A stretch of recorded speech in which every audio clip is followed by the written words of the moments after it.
उत्तर प्रदेश के बलिया जिला में भेमपुरा थाना क्षेत्र के अंतर्गत बरौली गांव में ऐतिहासिक रामलीला से जाना जाता है और बरौली गांव में रामलीला लगाया जा रहा है। इस वक्त जुड़ चुके हैं बरौली के रामलीला के ब्रजेश सिंह व्यास जी। आइए थोड़ा रामलीला के बारे में उनसे हम लोग थोड़ा जानकारी लें। क्या नाम है आपका? बहुत बहुत धन्यवाद सुधीर जी। मैं ब्रजेश सिंह ग्राम बरौली जिला बलिया का रहने वाला हूँ। यही हमारा परिचय है। सर, आपका ये रामलीला ऐतिहासिक रामलीला से जाना जाता है। तो इसके बारे में थोड़ा बताइए आप।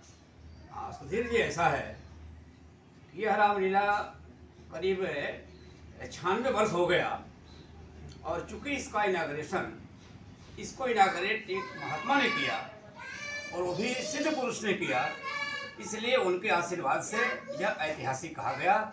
और इसमें जो मन्नत माना, जो कामना व्यक्त किया, ये भगवान के चौखट का एक वाल रहा कि उसकी मन्नतें पूरी हो गई और दिनों दिन इसकी ऐतिहासिक प्रसिद्धि और आगे की प्रसिद्धि भी दोनों कामयाब रही।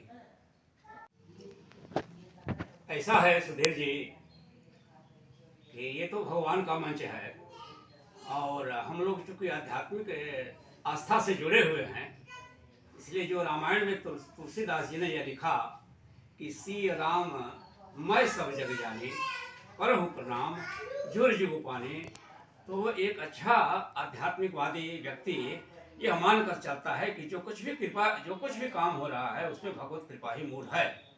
तो यह रामलीला ही भगवत कृपा का फल है और हम लोगों का सौभाग्य है। हमें याद है उन पुराने दिनों को, मेरी उम्र करीब 70 वर्ष की होने जा रही है।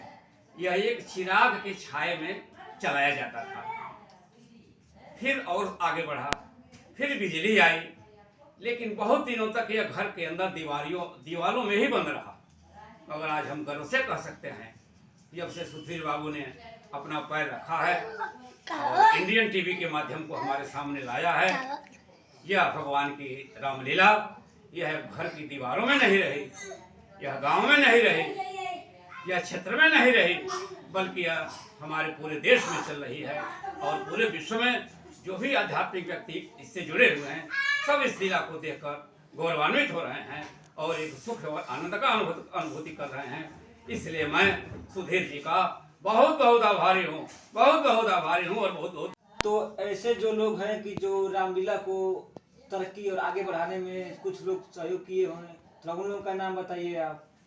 हाँ सुधीर बाबू, ऐसे लोगों में जब यह रामलीला भगवत कृपा से प्रारंभ में लगाई गई तो हमारे गांव के शंकर दत्त शास्त्री जी, जो शास्त्री से शिक्षा ग्रहण किए थे, संस्कृत के प्रकांड विद्वान थे, वह रावण का संवाद करने के माने में जाने जाते रहे। इतना सुंदर संवाद, इतना ओजस्वी संवाद मिला और भगवान ने उनका व्यक्तित्व, उनकी पर्सनालिटी भी बहुत सुंदर दिया और इतनी गर्जना करते थे कि लगता है कि लंका के रावण का ही अवतार हो गया है। पंडित शंकर दत्त शास्त्री जी, उनको बार बार नमन है। वे इस समय भगवान की चरणों में शांति पा रहे हैं। उसके बाद बाबू रामचंद्र सिंह मास्टर साहब, जो साहित्य रत्न थे, हाई स्कूल पास थे, वो तो एक कवि के रूप में ही उनका प्रागट्य हुआ। उन्होंने अपनी वाणी से, अपनी बुद्धि से, जहाँ मानस में एक लाइन की चर्चा की गई, हमारे मास्टर साहब ने उस भगवान की लीला को, भगवान के जन्म को 2.5 घंटे तक का चलने वाला संवाद बनाया। इससे इस मेले की ख्याति और आगे बढ़ गई। तीसरे प्रसिद्ध कलाकारों में स्वर्गीय उमाशंकर सिंह जी, लगता था जिस समय पैंतरा देते थे, युद्ध करते थे, लगता था कि बजरंग बली ने अवतार ले लिया है। तो बजरंग बली की सेवा के रूप में बाबू उमाशंकर सिंह बहुत ही माने जाने रहे और इस मेले को ख्याति प्राप्त करने में उनका अभूतपूर्व सहयोग था।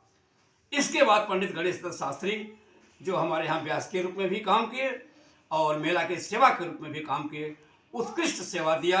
आजकल वर्तमान में ब्रजेश सिंह और रजनीश बाबू के सानिध्य में यह रामलीला लगाई जा रही है, जो इतनी अपनी पराकाष्ठा पर पहुंची है कि उसका वर्णन नहीं किया जा सकता।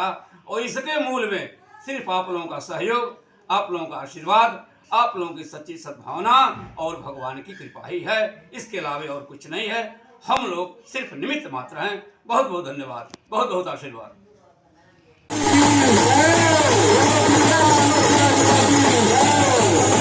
Hey!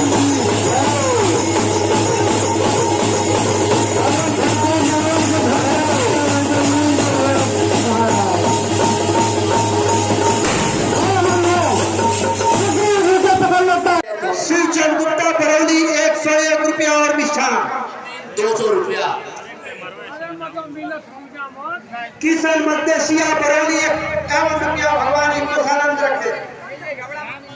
सुभाष मौर्य तिरनई 101 रुपया एक पोती।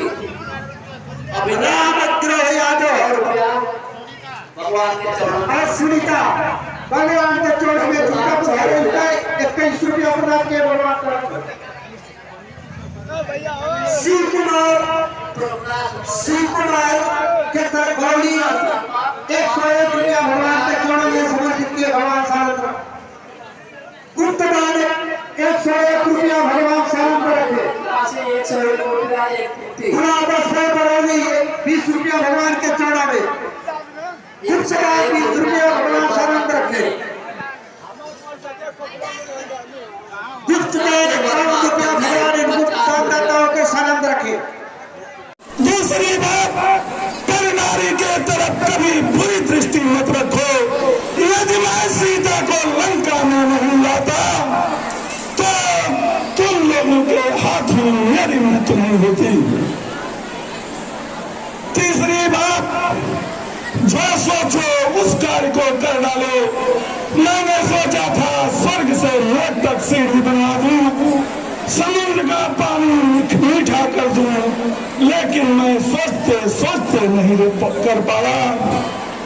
और लक्ष्मण, न तुम लोग हमारे कुल से बड़े हो, न धर्म वैभव से बड़े हो, और मेरी मृत्यु, मेरी पराजय का सिर्फ एक कारण था। एक कारण है कि मेरा भाई मुझसे दूर है और तुम दोनों भाई अपने पास हो। इसके बावजूद तुम अपने बड़े भाई से कह देना कि अब तुम लोगों का विजय नहीं है, यह मेरा विजय। रावण भी आज रावण का विजय है, क्योंकि मैं जीते जी तुम दोनों भाइयों को लंका में प्रवेश नहीं होने दिया, और मैं तुम दोनों भाइयों के जीते जी तुम लोगों के धाम को जा रहे हूँ, इसलिए हमारी विजय हुई।